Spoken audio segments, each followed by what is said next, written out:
Hello, thank you so much for joining with me. We are reading from A Course in Miracles, the CE edition, 2017, complete and annotated edition. And we're going to read Cameo 10.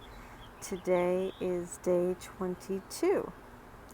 And I'd like to pause, and if you would please close your eyes with me and we can say a prayer. Dear God, if left to my own devices, my perception will be skewed. I surrender to you everything that I think and feel. God, please take my past, plan my future, send your spirit to redeem my mind that I might be set free. May I be your channel, God, and may I serve the world. May I become who you would have me be, do what you would have me do, go where you would have me go, and say what you would have me say, and to whom, God. God, I thank you for my many, many blessings.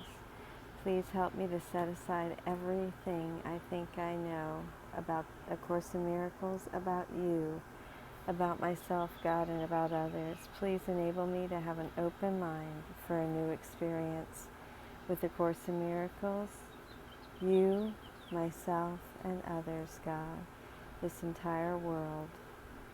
I love you, God. Amen. Thank you for joining with me. We are in Cameo 10, Under Instruction. After the teaching that follows Miracle Principle 43, Helen took down some personal notes. These show her being extremely conscious in giving miracles and in asking which miracles to give. These notes begin with her receiving the news of the death of Dave Diamond. In the notes leading up to the beginning of the course dictation, I'm going to go ahead and it says see Cameo 1. Helen had made an impassioned prayer that Dave accept the healing of his cancer by identifying with his spirit, not his brain. Dave then appeared in her notes twice more.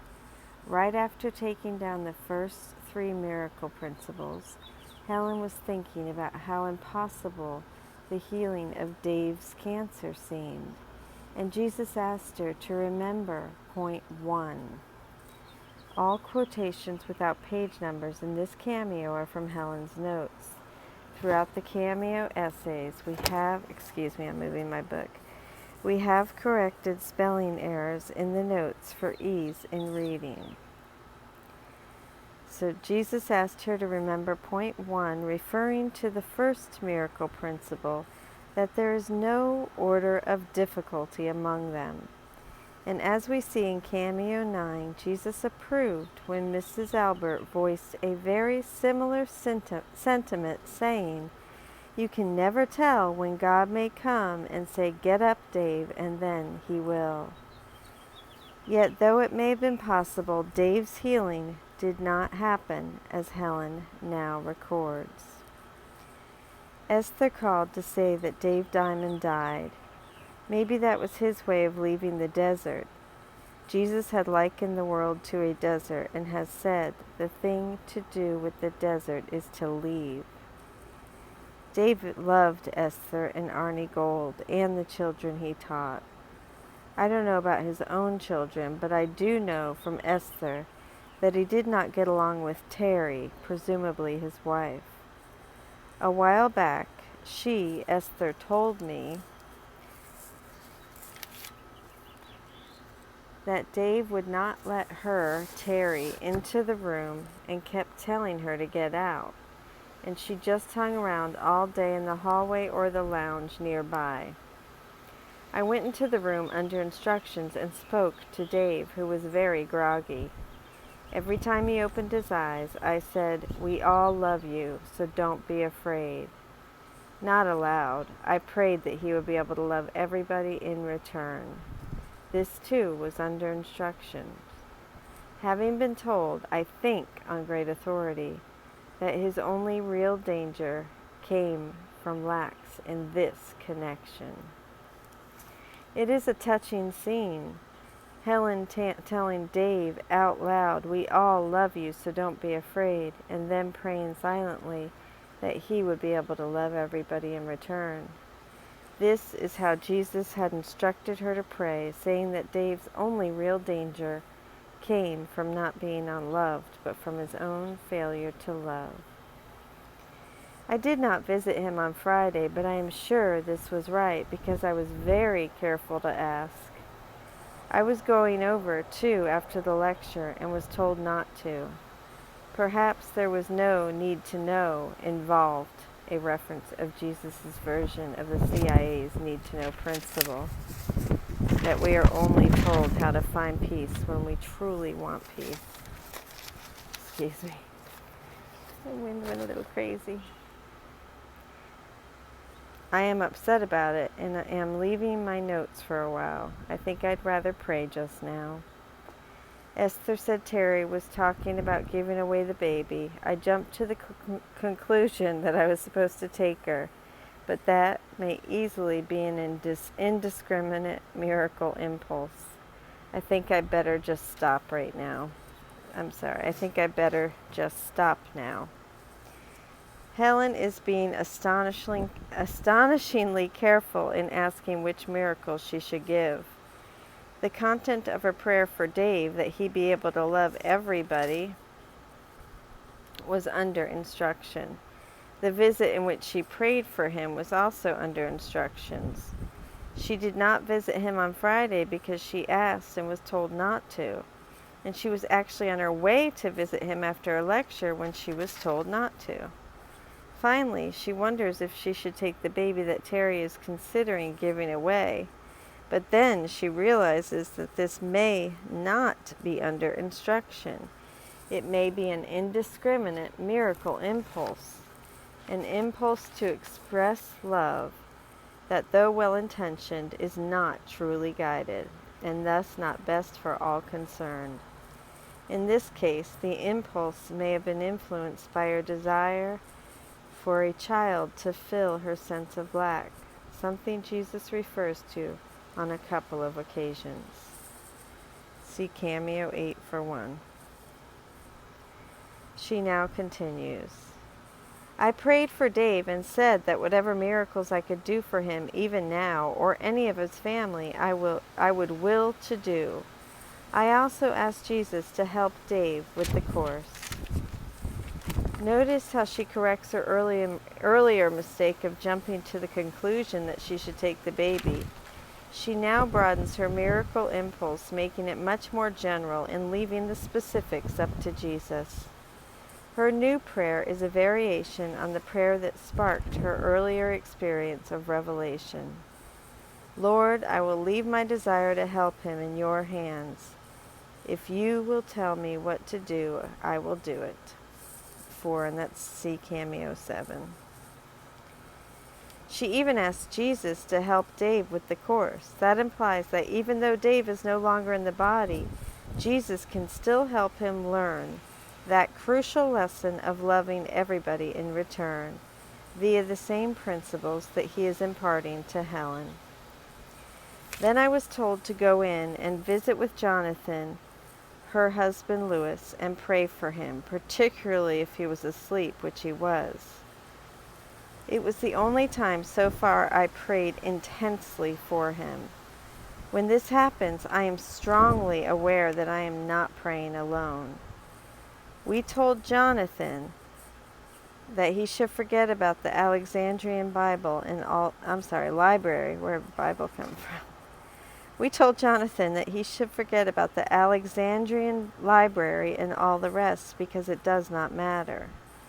He showed a lot of love this time and should claim his forgiveness. He does not need to hurt himself and must stop these symptoms of disequilibrium and establish his freedom.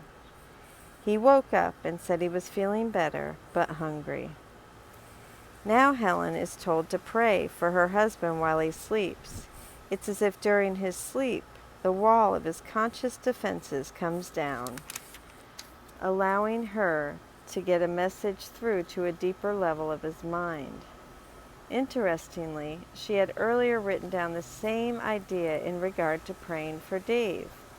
Maybe while Dave is sleeping, Our unconscious minds can reach Christ, and He will unite us in prayer. Lewis had apparently taken a nap because he is not feeling well. He is experiencing symptoms of disequilibrium. Helen's prayer implies that this disequilibrium is a case of needless self-punishment over past life transgressions. Actually, her earlier prayer for Dave had implied the same thing about Dave's cancer, that it was the result of Dave in the past somehow interfering with the progress of someone he met again in this life. Helen's prayer implies that Lewis's transgressions involve the Alexandrian library, the repository of the wisdom of the ancient world that was famously destroyed, possibly on 4 separate occasions. One is tempted to speculate that Lewis's career as a bookstore owner selling used, rare, and out-of-print books was an unconscious attempt to make up for whatever role he may have played in the destruction of the Alexandrian library. Helen reports that she prays for him intensely and that she is strongly aware of being joined by Jesus in this. Her prayer for Lewis is strikingly reminiscent of the earlier prayer for Dave, which lets us a glimpse of unique approach to praying for others. In both cases, Helen silently addresses the prayer not to God but to the person himself. She speaks to him at an unconscious level about beliefs that he is not conscious of, but that are the real source of his problem. The prayer is an intense and impassioned one, in which she earnestly tries to persuade him to let go of those beliefs. And as mentioned earlier, she does not do this on her own. Rather than her thoughts being formulated by her, they are apparently being inspired by Jesus, who in Lewis's case actually joins her in the prayer. The message that she and Jesus give to Lewis is one of freedom from the past. They tell him that he should forget about any wrongdoing from long ago because it does not matter. He has shown a lot of love in this life, and he should just claim his forgiveness, rather than continuing to hurt himself over ancient misdeeds. He must establish his freedom. The prayer may indeed have worked, since Lewis wakes up feeling better. He's hungry, and so Helen apparently makes him some dinner. She then says, "I was going to wash my hair after fixing his dinner, but I was told to visit his mother. I am not too enthusiastic about this, but I'm going now. It occurred to me while waiting for the elevator that I was glad I was going, because it was a way of atoning to Jonathan for my being so nasty to him. He is always happy to have me visit his mother, and in a way of atoning for Dave, too." Helen had planned to wash her hair, perhaps to have some nice me time, but Jesus had other plans, telling her instead to go visit her mother-in-law. Miracle working apparently takes precedence over hair washing.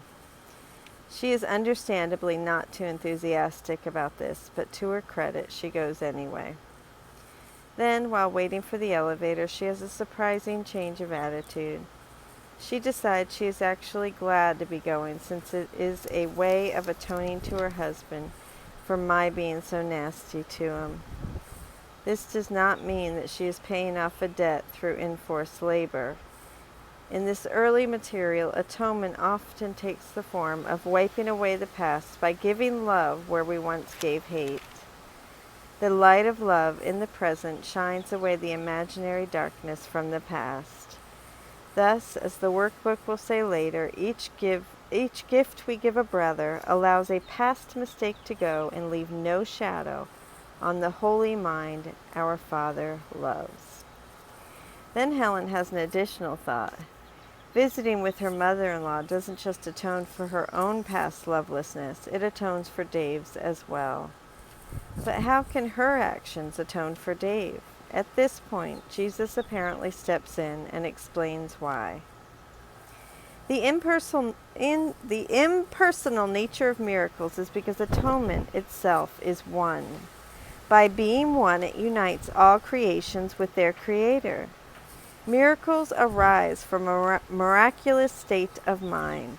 This state of mind goes out to anyone, even without the awareness of the miracle worker himself. Sorry. Helen's loving act can wipe away Dave's past lovelessness because of what miracles really are. A miracle may be given to a particular person, but it arises from a state that holds in mind everyone's equal worthiness. That is why it is impersonal.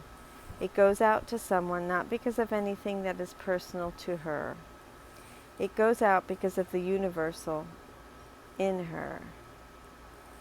In a very real sense, then, it goes out non-specifically and can be channeled to wherever there is openness and need. This state of mind goes out to anyone, even without the awareness of the miracle worker himself. Helen's miracle may seem to be aimed at Louis and his mother, but in truth it is aimed at everyone. That is why Dave can benefit too. Here, as in the cameo about Mrs. Albert, we see a real-life snapshot of a miracle worker in action. Yet while Jesus presents Mrs. Albert as a contrast to Helen, here the miracle worker is Helen. She comes off as an inspiring source of blessing to the people around her. We see her visiting a dying friend, praying that his friend can truly learn to love, praying to help his family however she can, to the point of wondering if she should adopt their baby, praying intensely for her husband to stop punishing himself, and visiting her mother-in-law instead of staying home to wash her hair. All of this flows from a remarkable conscientiousness in Helen regarding following her inner direction. The visits to Dave and her mother-in-law come from her following her guidance, as do her prayers for Dave and her husband. She is even careful not to try to give miracles where she is not told to. If Helen is an object of a lesson here for us here, the lesson is that miracle working comes from being under instruction. I'm going to repeat that sentence because I garbled it up a little bit. So if Helen is an object lesson here for us, the lesson is that miracle working comes from being under instruction. Thank you for joining with me. I love you.